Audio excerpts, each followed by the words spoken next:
Perbedaan Indonesia dan Santorini hanya 4 jam, dan Jakarta lebih cepat daripada waktu yang sekarang dilalui oleh Sky dan Lala di Yunani sana. Vanessa baru saja menyiapkan makanan sehat untuk suaminya. Untuk sementara Rega hanya boleh memakan sayuran hijau, salmon dan yogurt rendah lemak. Papi makan, ya. Wanita itu duduk di sisi ranjang, menyuapi rebusan brokoli yang tidak diterima jua oleh suaminya. Vanessa tahu, semakin tua usia, semakin seseorang menjadi lebih sensitif. Terlebih jika menyoal tentang anak yang dianggap tak peduli kemauannya, padahal sudah sedari kecil dihidupinya tanpa kurang kasih sayang. Hanya perkara anak saja, Sky sulit sekali untuk memenuhinya. Kemarin, dipaksa menikah tak pernah menurut, bahkan sudah puluhan nona muda yang ditolaknya. Makanya, Rega bersyukur setelah akhirnya Lala berhasil membuat Sky jatuh cinta dan mau menikah lagi. Tapi, dewasa ini Rega baru tahu, kalau ternyata Sky menolak menghamili Lala oleh sebab trauma. Mendengar informasi itu, 2 hari yang lalu, Rega tumbang. Dominic Bryan, sejauh ini lelaki itu yang setia menjadi mata-mata. Tenang, Vanessa mengusap pipi cambang suaminya. Sky sama Lala terpantau aman. Ya, Vanessa tahu itu sebab Dominic yang memberitahu, jika Sky dan Lala sedang berbulan madu di Yunani. Kemarin, Dominic juga mengatakan, Sky akan mencobanya. Sky terlalu gila, Leona. Rega menyeletuk dengan nada rendahnya. Itu lebih terdengar seperti kalimat kekecewaan, karena bungsunya sudah sering membuat darah tingginya kumat lewat tindakan yang menggambarkan kerasnya. Kemarin, sengaja Vanessa memberikan pukulan agar Sky sadar, bahwa tugasnya selain menjadi anak adalah memberi cucu. Kalau tidak dengan Lala, maka hamili wanita lainnya. Menghadapi kerasnya Sky, diperlukan kerasnya pula rupanya. Terbukti, Sky memikirkan hal ini semalaman suntuk, sampai Dominic sendiri mengeluh mengalami migrain akibat curhatan Sky yang tiada habisnya. Sky tak ingin membuat Lala direndahkan, tapi dia sendiri yang menempatkan Lala di posisi terendah. Menikah itu bukan tentang siapa yang kuat, tapi saling menguatkan. Mami yakin, Sky kasih kita cucu lagi. Rega berharap begitu, karena walau sudah akan launching cucu dari Elis, tetap saja, keturunan Elis nasabnya sudah jatuh pada Abizar, musuh debatnya. Papi makan, ya. Mami sepi kalau papi sakit, nggak ada yang ngerawat Dulce lagi. Rega merangkum pipi istrinya. Sungguh, Vanessa masih sangat cantik. Terima kasih, selalu menemaniku sampai setua ini. Vanessa tertawa, lalu menghambur ke dalam pelukan suaminya. Mami sayang papi lebih dari apapun, makanya sehat selalu. Santorini, pagi dan cuacanya cukup ceria untuk sepasang suami istri yang tengah menjalani bulan madu. Pulau ini seperti bukit, dan untuk sampai ke pesisir pantai mereka harus menuruni anak tangga. Maka dengan menaiki keledai sewaan, Lala tidak akan merasa lelah. Sky yang mengendalikan keledai hitam yang cenderung kecoklatan itu sambil berjalan mengiringinya. Tiba di pantai mereka berjalan-jalan dengan kondisi kaki telanjang. Sesekali, Lala berlari, menadahkan kakinya untuk menyapa sapuan ombak yang menerpa. Sky menatapnya penuh makna. Sejauh ini, sungguh, dia mempelajari sesuatu yaitu, kecantikan seorang Lala semakin terpancar saat merasakan bahagia. Dress putihnya melayang beriringan dengan rambut yang hitam kecoklatan. Sky beringsut untuk memeluk wanita itu dengan serta cinta yang dia miliki. Boleh, kita sering ke sini ya. Lala berbalik lalu mencoba gendong di punggung, tapi baru berapa langkah Sky menjatuhkannya. Sambil tertawa, Lala kemudian duduk di tepian pantai, seraya menunggu terpaan ombak kecil menamparkan kaki dan tubuhnya. Sky kembali meraih tangan Lala, mereka melanjutkan perjalanan untuk menyusuri jalanan tepi pantai. Kamu suka tempat ini? Suka sekali. Kamu percaya aku mencintaimu? Lala kemudian menoleh, dan untuk sejenak dia tatap wajah tampan suaminya penuh arti. Sky memang selalu bertanya hal itu, karena sejauh ini, Lala tak pernah mempercayai perasaannya, asal tahu saja. Karena ucapan cinta seorang Sky mungkin terdengar aneh, tapi nyatanya dia jatuh ke dalam kenyamanan yang Lala tawarkan. Sejak mengenal Lala, dunianya melawan arus prinsip yang dia terapkan sedari muda, Ia yang sering mengklaim bahwa cintanya hanya akan ada untuk Leona saja, pada nyatanya berakhir terbagi dengan Lala. Sky mengecup bibir Lala sekilas ketika wanita itu mengangguk. Yah, sekarang Lala percaya jika cinta di dalam kehidupan Sky masih tersisa untuknya demi menemani masa tua mereka. Aku takut kamu pergi dariku. Sky baru bisa mengatakan itu karena dulu, dia masih bisa menepis kebenarannya hingga Lala tergiur menikahi Harry. Andai waktu dapat diputar, Sky takkan biarkan siapapun menikahi istrinya. Percayalah, saya baik-baik saja. Lala meyakinkan bahwa dia akan hidup untuk menikmati sisa hidupnya bersama Sky. Sky kemudian mengajak Lala menuju kursi malas yang tercecer di sepanjang tepi pantai, dan Sky membuat Lala duduk di atas pangkuannya agar lebih mudah memeluk. Kau mau dengar cerita masa kecilku? Tentang Nyonya Leona? Tanya Lala. Bukan. Lalu, Viola. Sekejap saja, Lala terdiam, karena dia tak berekspektasi jika akan ada nama Viola di cerita masa kecil suaminya. Kami bertemu di kapal pesiar. Saat papi ajak mom keliling dunia, di sanalah kami saling mengenal satu sama lain, terang Sky. Oh ya, bertahap, perlahan, Sky menceritakan seluruhnya, di mana sedari kecil, gadis yang cantik dengan kulit hitam manisnya itu terus menyatakan cinta padanya.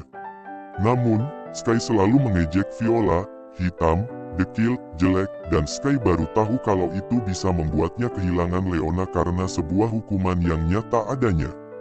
Entahlah, ini hanya ketakutannya saja. Leona tidak akan hidup lama bersamamu, pokoknya semua yang kau nikahi tidak akan hidup lama bersamamu. Ini doa orang teraniaya, Sky, camkan itu. Apalah sumpah serapah Viola. Nyatanya, Sky bahkan takut jika sampai itu terjadi lagi pada Lala karena di masa lalu, dirinya begitu menyakitkan saat menolak gadis kecil yang tulus mencintainya. Tidak ada karma dalam kepercayaan kita, Pak. Yang ada hanya ketentuan dan takdir Tuhan, karena semuanya telah diatur olehnya, untuk kepentingan hidup manusia, begitu juga dengan kepergian Nyonya Leona. Sky juga setuju akan itu. Karena jauh sebelum hari ini tiba, Ustadz Fahri menantunya telah mengatakan hal yang sama seperti Lala. Itu juga yang akhirnya menjadikan Sky berpikir ulang untuk segala tindakan egonya.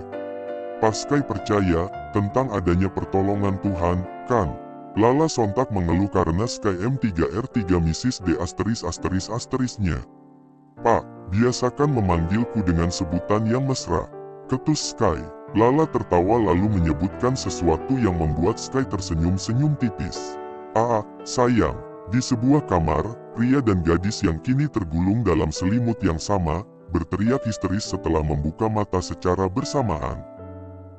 Ngapain kamu di sini? Dominic membuka selimut dan keduanya polos tak berpakaian. Kamu yang ngapain, Om? Tukas GG, gadis itu semakin masuk ke dalam selimut demi tak menunjukkan kepolosannya. Ini kamarku, sergah Dominic. Telah berceceran botol wine di atas meja, nakas, bahkan di sepanjang tubir kolam renang yang membuat GG ingat akan aktivitasnya semalam. Semalam keduanya bermain truth order, jujur atau minum. Keduanya jelas akan memilih minum jika dirasa pertanyaannya sudah cukup pribadi. Tak disangka-sangka sekalipun, jika di pagi harinya mereka akan terbangun di bawah selimut yang sama dalam kondisi kepolosan. Secara bersamaan, keduanya serampangan ketika memakai kembali pakaian yang tercampak kemana-mana. Bahkan, Dominic yang meraih CDGG begitu juga sebaliknya. Yah, alhasil mereka harus bertukar CD setelah sadar jika CD mereka tertukar. Sial, Dominic masih berharap, keduanya hanya tidur bersama, tidak bermalam panas. Walau di kemudian detik, sepintas bayangan malam tadi terngiang. Yah, GG yang melepas pakaiannya terlebih dahulu dan memancingnya untuk berbuat gagah. Mengingat itu, Dominic lekas menatap tajam GG yang juga menatapnya. Kau pasti merencanakan ini untuk merenggut paksa keper dudaanku.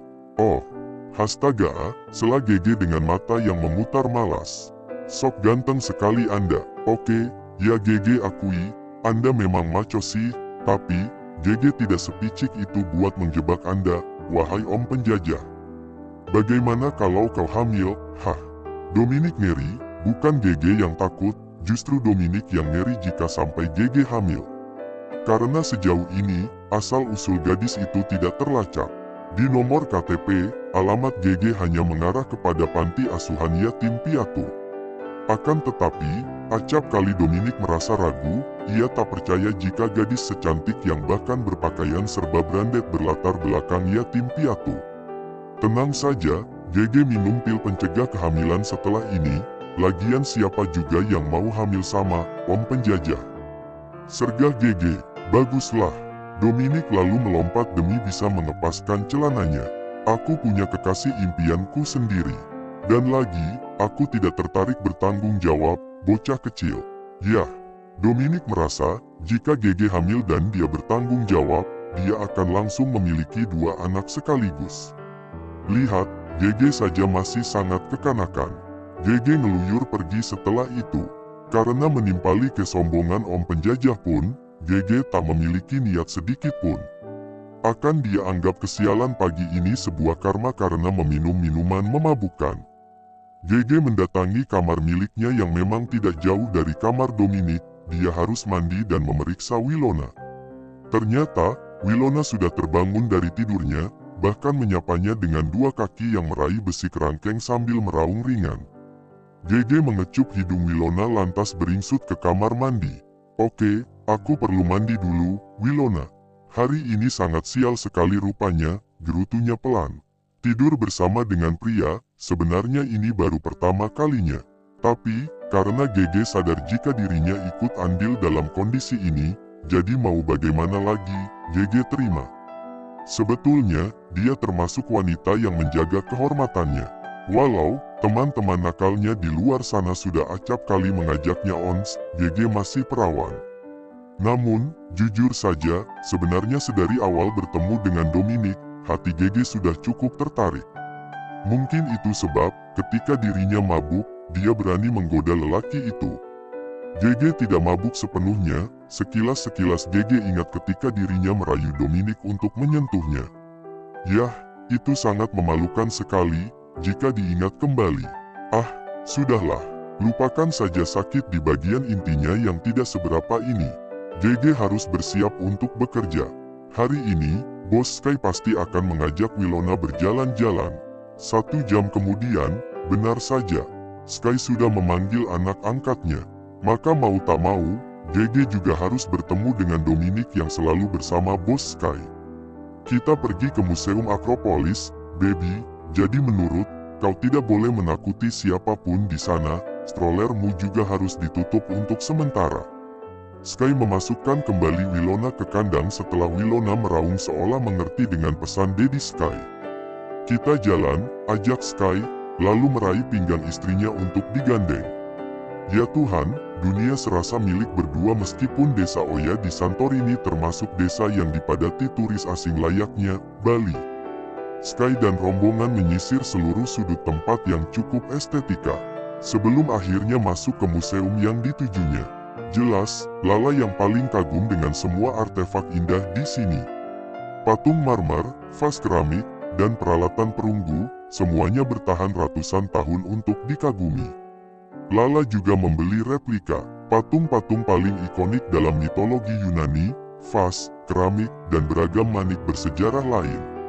Tak terkecuali, perhiasan Yunani yang cukup terkenal di sini. Sky bahkan memakaikannya langsung di depan penjual gelang tersebut. Dominic hanya mengiringi GG yang mendorong stroller khusus Wilona, kemudian perhatiannya terpatri ketika GG sedikit kesulitan mengendalikan rambutnya karena angin yang menerjang cukup kencang. Oh, tunggu Wilona, aku perlu mengikat sedikit rambutku. Tak berapa lama, GG dibuat terpaku karena Dominic yang kali ini maju untuk mengikatkan rambutnya. Thanks, Om, GG berucap, yang hanya dijawab dengan gumaman kecil Dominic. Kau fokus saja dengan Wilona. Tak berapa lama, Dominic menyuapi GG manisan halva khas Timur Tengah karena Sky dan Lala juga sedang mencobanya.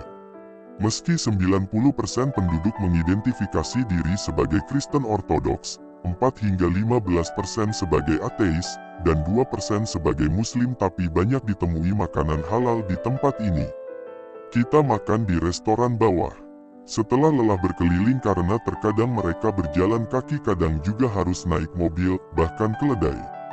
Pada akhirnya, Sky mengajak rombongan melipir ke sebuah restoran yang tak kalah ikonik. Jangan ditanya bagaimana Lala tersenyum, tak seperti hari-hari sebelumnya, wanita itu terlihat amat sangat bahagia hari ini. Justru, Dominic yang terus menekuk wajahnya. Terlebih, ketika GG mengatakan hal yang tiba-tiba membuat Sky terganggu. Yang padahal, Sky sudah memutuskan untuk menambah masa kontrak GG. GG cuma bisa melanjutkan kontrak yang sudah ada bos. Hanya 3 bulan, lalu setelah itu, GG akan bekerja di tempat lain. Kerja apa? Sela Sky. Di rumah sakit, Van Houten. Sky tak habis pikir. Setelah dibayar dengan cukup mahal, GG berpaling. Berapa gaji di sana? Sampai kau berani memutuskan meninggalkan Winona? Bukan masalah gaji, bos. Tapi, janji. Tapi perjanjiannya, Dominic menyela ketus kemudian, setelah masa kontrak sekaligus training selama 3 bulan selesai, kau wajib melanjutkan kontrak panjang kerjamu, hehe, nyengir GG. Baiklah kalau begitu, GG nurut saja. Walau, dalam hatinya, dia masih bisa kabur secara sepihak jika mau.